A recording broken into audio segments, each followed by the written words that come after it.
I'm going to be showing you how to properly clear a tray. So the most important thing is that when we are in the sterilization room and we're handling instruments, especially if it has anything to do with the ultrasonic or water, anything that can splash, we have gloves on, we have our white coat on. It has to be the white coat. It cannot be the black and gray lab coats. It can't be your own sweater. It has to be our white coat. Ideally, you want your sleeves down low and the gloves pulled over your sleeves so that way your wrists aren't exposed. So we pull that over, and then you will also have to have glasses on and a mask. When you're dealing with the ultrasonic, you have to think that everything from your tray that is bloody is going to go into the ultrasonic. So all of that blood is crossing into that ultrasonic. So if it splashes when you're putting an instrument in, and you can be as careful as possible, it's still going to splash. Or you could be careful and still slip, drop something, and then it's going to splash. Your mucous membranes are one of the easiest ways for you to contract something. So you don't want it to be splashing and going into your eyes, going into your mouth. It's gross. And you don't want it on your clothes, because then you're going to carry it home to your husband, your kids, your dog, your cat, yourself, and your bed. So the first step when we get to our tray, always is going to be to look for sharps. So I will not start grabbing anything on here until I look for sharps. So our first one is going to be our blade. So our blade here, I've left all the sharps on so that way you can see how to take them off. So then our hemostat here is usually how we take that off, but we've got a sharp on there too. This is going to be our suture needle, so this is going to be another sharp to look for. So your hemostat is your gold one. Usually they have gold handles, not always, but most of them. So our suture needle, majority of the time the doctors will cut this off, but not always. So you always have to be careful and count this hemostat as a sharp, because it holds a needle. It's a needle holder. So we'll take that and you just drop it into the sharps container. So I'm gonna do this up close so you can see. Let me try to get this at a good angle. Okay, so you can see there's like this little groove, and then the blade slips over that. So what you want to do is you're going to grab it on the side there. Let me see if I can put my hand behind here so you can see it.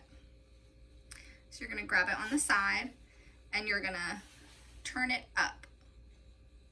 So it gives that little lift to it. So you're gonna pull it up like this. Trying to make this to where it's not blurry. Let's see, there we go. So you're gonna bend it and push. All right, and then that would go into the sharps. So then you would take your blade, put it into the ultrasonic basket. Same with your hemostat, or I'm sorry, not your hemostat. I think I've been saying hemostat this whole video. That's your needle holder. I'll show you what the hemostat is if you don't already know. I'm getting my words mixed up. Okay, so we will put it into our ultrasonic. Right now my ultrasonic is empty because it is Saturday and I'm here making these videos. Normally it would obviously be full. So then we're going to look for our handpiece. We count this as a sharp because the burr that is inside of there is a sharp. So if you're grabbing and you poke it into your hand, or you're trying to wiggle past the assistant cart and it gets your hip, it might cut you. So you're gonna push the back of this handpiece, you're gonna push that, and then this burr will slide right out. So that's gonna go into the sharps. This handpiece will not go into the ultrasonic. You don't want to submerge these ever. So we are going to put this on the blue towel that lays next to the ultrasonic. We're not going to submerge it. And then we will clean that by hand later. So then our next sharp is going to be our syringe. So this has a carpule in it and it has the needle on the end. So the way that's going to be easiest to get this off, some people will tell you to unscrew this and then bend it. I've seen where when you're bending it out, it kind of like can catapult out, and it's just unnecessarily safe. So the other thing is that this carpule is holding that needle in, so it makes it harder to get out. So what you're going to want to do is remove this carpule first. So you're going to pull back on this plunger, and you're going to see that it pulls that piece back, and then you're going to slide this down. So you see that slides down, and then it just drops right out. So these carpules, as an office, we put them in the sharps container. Every office has a different protocol. Some will say, oh, it has to go in biohazard. Oh, it has to go in normal trash. Oh, it goes here, it goes there. We've looked it up. There's no actual like book definition place of where it has to go. We've also asked our CDC OSHA rep lady who comes in, and she doesn't have anything official either. So as I put that in here, you might have sounded like it's shattered. You might have heard it. So that's why we put them in the sharps. It is glass, so we don't want it to be in a situation where it breaks and then we're taking the trash out, we cut ourselves. So we just put it in a sharps container. So then the thing to be careful with is in the end of here, you can kind of see there is the little needle that sticks into the carpule. So you never want to hold this right here. You want your fingers away, because your finger can slip into that and you can poke yourself. So always hold away from that spot right here. So then you can take this and unscrew it, and then it just easily unscrews. So there we go. Now we have a sharp that would go into there. I'll show you another thing that can happen sometimes is that this piece here will come off with the needle. So let's see, let's get our hemostat here. So sometimes what happens, I don't even know if I'll be able to make it do it. Oh yeah, I can.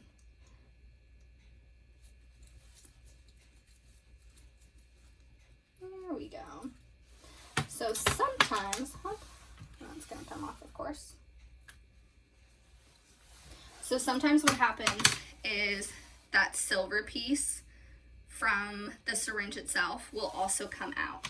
So you never want to put your fingers here to unscrew it.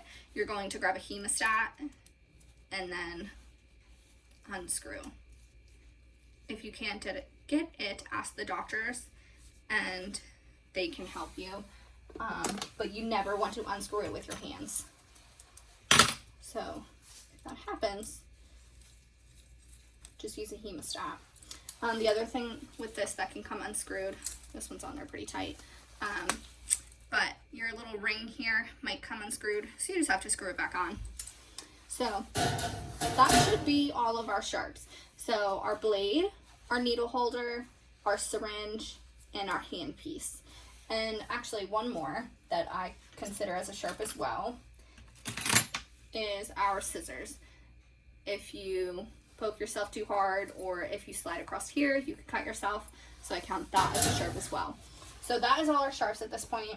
So you can, like if you need to see instruments, you can get your trash and throw it away, because you don't want to be grabbing blindly on this tray.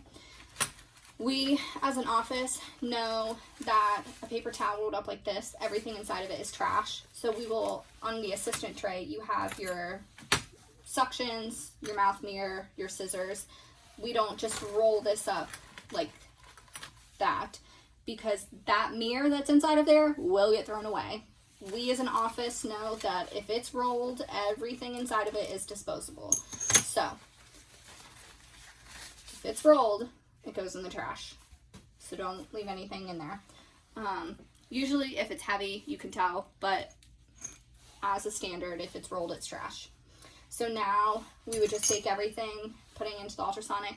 With these, I'll put this heavy end into the ultrasonic first, just so that way this sinks first and doesn't, you know, make a big plop, and then this pointed end doesn't go down and get stuck in the basket. Very loud right now because there's no water inside of it. But then you'll just go through your tray, you'll grab the instruments individually, and the entire time you're going to be looking for sharps, just in case there is a sharp there that, you know, you didn't see. Maybe the doctor asked for an extra needle or an extra blade, and for some reason it got left on the tray. You just need to be careful and mindful. I will say, this is how I unload my tray every single time. You never want to get comfortable. You never want to go out of order. There's a reason you do things in a consistent way every single time. I have been here since 2015. I have never stuck myself. I've never stuck myself with a tray. I've never stuck myself with the handpiece. I've never stuck myself recapping doing anesthesia. So what I'm saying, I say it for a reason.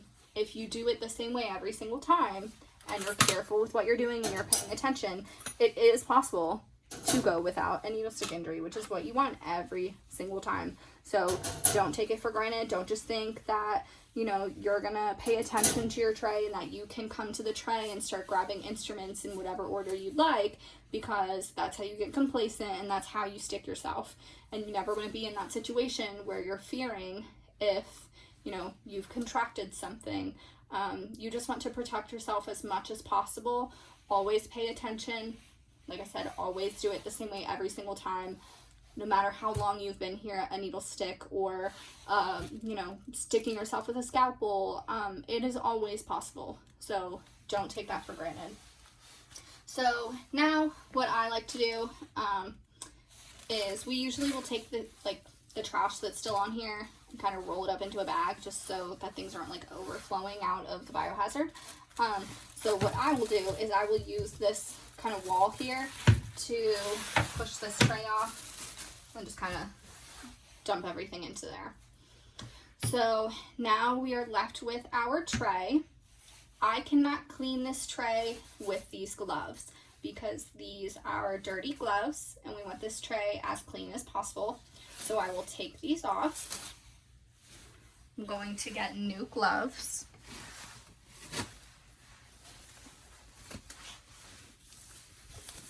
So I have fresh gloves on.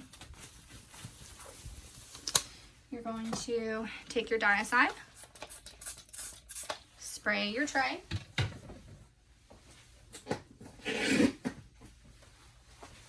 get a clean, fresh wipe because we want it as clean as possible.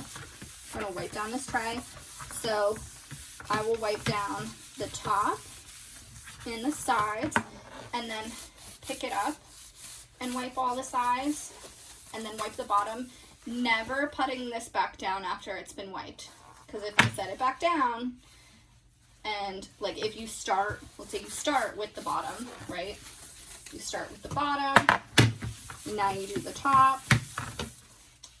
Now, because it's touched what we consider a dirty surface, would need to be re-wiped. So always start with the top, with the sides, and then pick it up and do the bottom.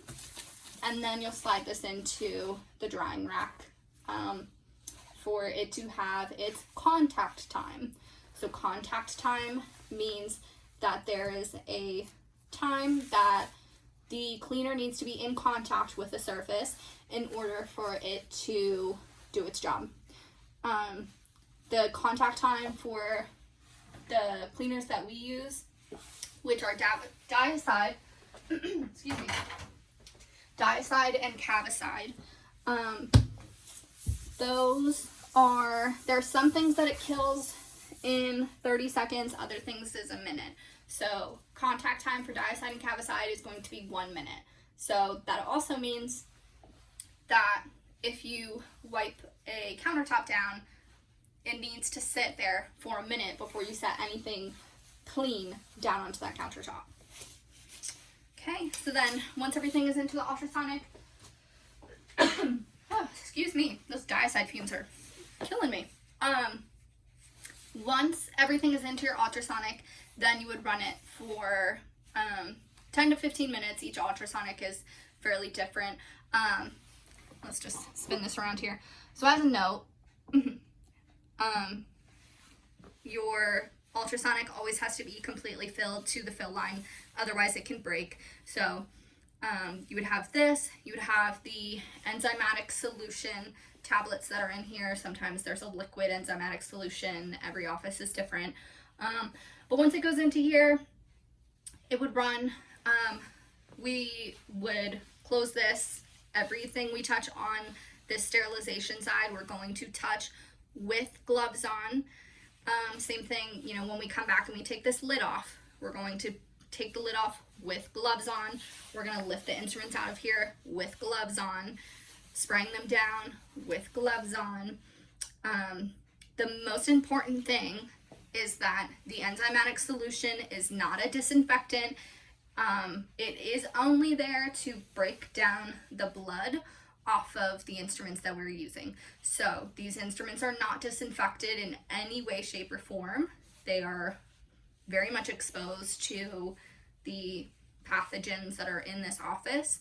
So never, ever, ever in any stage before these instruments go into the autoclave and come out sterilized will you touch these instruments with bare hands. You will always have gloves on. And if you're in the sterilization side, like I said, you will always have this white coat on. It's not an option. It's not a preference. You absolutely must. You do not want to get splashed with anything and then you're going to carry that throughout the office. If it's on your scrubs, which we don't allow you to wear your scrubs home, but it could just be on your skin, in your hair, whatever the case may be. You could go sit at the front at the reception if you have that on you, or, you know, even reason we don't wear these white coats when we go sit up front is because there are things on here and we don't want to move that through the office and put that onto somebody's nice clean chair. So just be very mindful of what it is that you're doing and make sure that you're not cross-contaminating. It does take practice, especially if you're someone new. So just really you have to think about where things are coming from, what they have touched. If something is dirty and it touches something clean, now that thing that's clean is now dirty. So it's all about thinking about, you know, if this were to have a pathogen on it and it touches something else, and then I touch it, and then I touch something else, where are all those things moving throughout the office? And that is it for how to break down a tray.